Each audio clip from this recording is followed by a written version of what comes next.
Hey everyone, welcome to this week's session. My name is Kimberly and today we're hanging out in my backyard and I wanted to talk to you all about failure. So failure really sucks. We all experience it, yet no one likes talking about it for some reason. Either it challenges our egos or it's not socially acceptable to post anything but rainbows and sunshine all the time. But I think it's important to clarify that social media is just a highlight reel.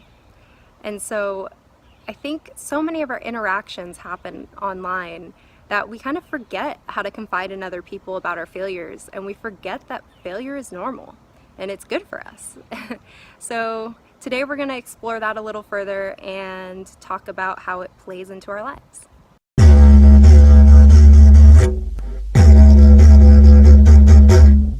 So we all fail, that's not a secret, and for some reason we all are so ashamed of it, and we shouldn't be. Failure teaches us a lot. Success itself doesn't actually teach us that much when you think about it. I mean, think about your life for a second. What truly stands out to you? I'm guessing it's probably not the times when success was guaranteed or where something was handed to you. I'm guessing it's probably the moments where you had to work your ass off for something and the outcome was uncertain. Because that's what it is for me, and I think for most people, that's what stands out when they think about their life. So it's actually really interesting why we all tend to remember the struggles more so than the times where everything was easy breezy and sunshine and rainbows. And that's because our emotions and our memory are linked.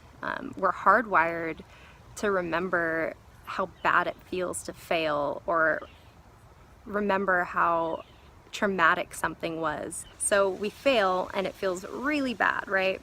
But we know the next time around that when we see that pattern or we're in that same situation, we know how to change our actions and learn from them to protect ourselves or to succeed.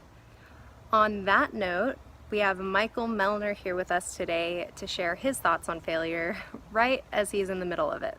So this past weekend, Mel attempted to test his limits and also pay tribute to the upcoming 3rd anniversary of Dean Potter's passing by attempting to solo rig and walk the Half Dome High Line in 24 hours by himself, door to door from Sacramento. For anyone that doesn't know, that's quite the undertaking. First of all, Sacramento is about 3 hours from the valley. The round trip total hike up Half Dome and back is nearly 17 miles, which is about 27 kilometers. The elevation gain is 4,800 feet, which is 1,460 meters of elevation gain. The cables are still down on Half Dome. It's still pretty cold out, and the line is an all-natural rig, so it's a little more gear intensive than normal. And Mel, like the badass that he is, attempted to do it all himself. So let's check in with him and see how it went. Hi, I'm Michael Melner, and I'm going to talk to you about some real stuff. Ryan wanted me to say shit, but it's kind of not really my thing. So I was hoping to take this video on the top of Half Dome. It's 4 in the morning. I've been hiking for 4 hours. I'm kind of around, like in between Nevada Falls and Little Yosemite Valley. I was optimistic about the weather at first until I got all the way up here and I was just fucking freezing cold. Yeah, I cussed and I said shit wasn't my thing. Yep. So it's 4 in the morning. I'm sitting here shivering. I can't feel my hands. I do not have enough cold weather stuff. Couldn't even bring a sleeping bag. All I have is highlining gear and the clothes that I'm wearing. It's getting colder and colder, so I'm gonna turn around.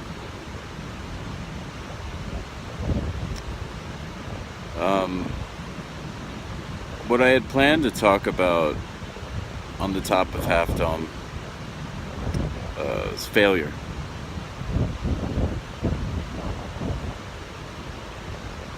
I feel I'm no exception to the rule that, you pile failure so high until it looks like success.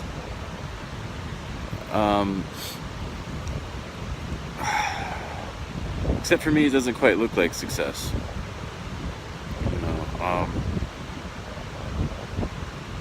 I used to take failure as a sign that I shouldn't be doing something. So when I would fail, I would move on to the next thing. That is until I kind of failed at everything at once. Work, personal life, home. And when that happened in 2015, I started slacklining. Started slacklining kind of because I had lost at everything else. And it was the one thing that I thought was impossible for me to do, so I figured, if I could succeed slacklining or highlining, then I could do anything. I failed more at slacklining and highlighting than anything else that I've ever done. But I still love it. I still love to try.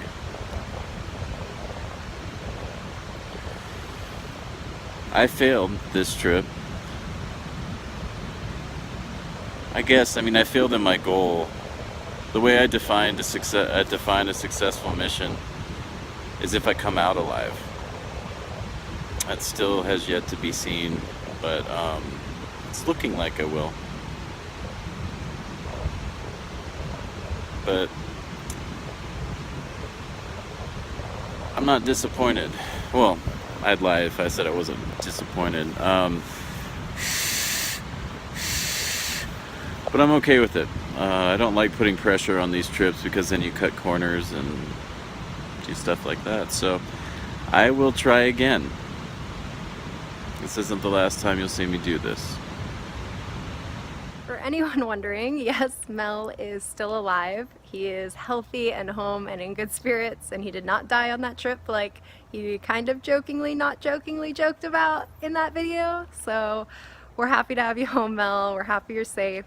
Thank you so much, Mel, for sharing that very real and raw story and all that raw emotion with us. I think it's so rare to see failure in action and to see what someone's going through as they're experiencing failure. It takes a lot of courage to share that, and really appreciate you doing that for us.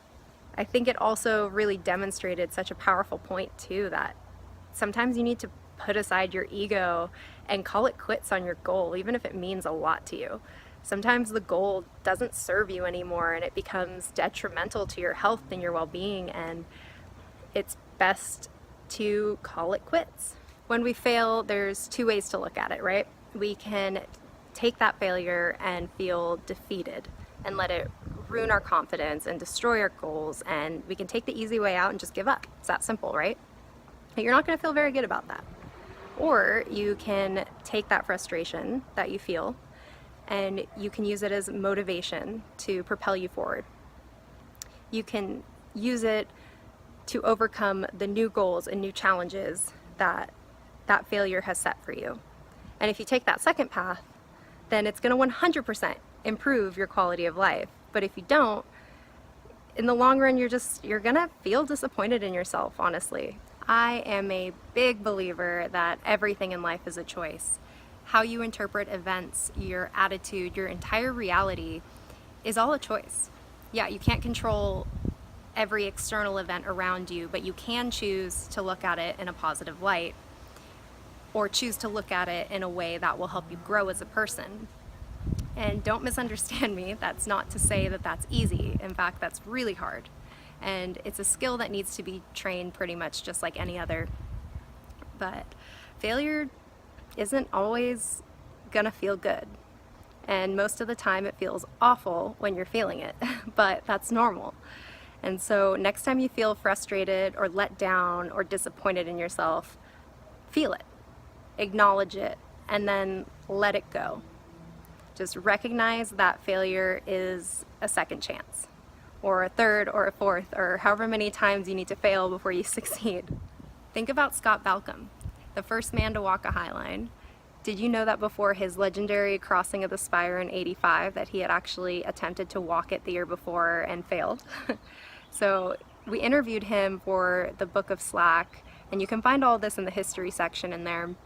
He got up there and he just felt completely unprepared for what he experienced on the Spire, for the exposure and how much it would mess with his head. And he did feel defeated and he felt frustrated, but instead of choosing to give up or let that defeat destroy him and his goals, he went home and trained for an entire year and then came back and crushed it. And that's so awesome, because if he had chosen defeat that day, we probably wouldn't be where we're at in highlighting at all. We probably wouldn't be having this conversation right now. It was that walk that inspired Darren Carter to continue the tradition and continue the stoke and become the first real master of highlining when no one else was really doing it. So thank you, Scott, for not giving up that day and for pushing through that frustration. You can do great things when you don't give up. I think it's safe to say that most of us watching this right now, and most of us at Slackline because it's hard, and we enjoy it because it's hard. I mean, you can't get anywhere in the sport without failing and falling probably way more times than you ever thought you'd be comfortable with when you started. And think about highlining. When you whip off the line, you can't just dangle there forever. You have to get up and do something.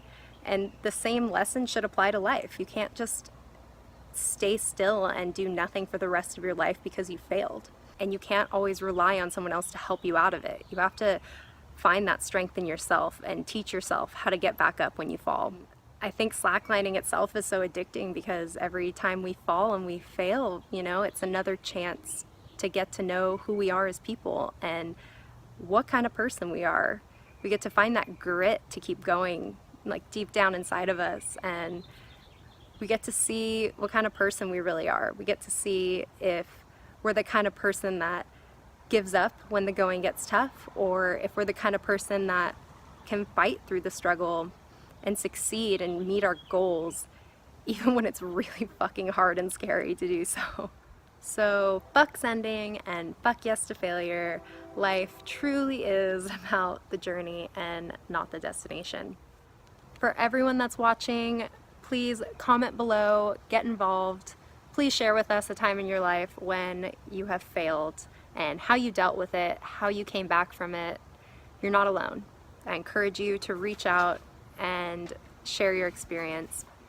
And if you would like to get a fuck sending shirt for yourself, you can get that on the church website at churchofslacklife.com. I look forward to reading all of your responses, and I'll see you next week.